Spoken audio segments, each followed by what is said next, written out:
ایک عورت نے بائی کے جنازے کے ساتھ جانے پر اصرار کیا۔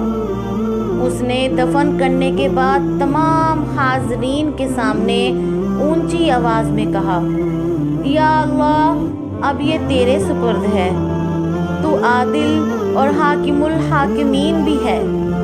میں تجھ سے التجا کرتی ہوں کہ اسے اپنی رحمت سے محروم رکھ، جیسے اس نے مجھے میرے والد کی وراثت سے 30 سال محروم رکھا۔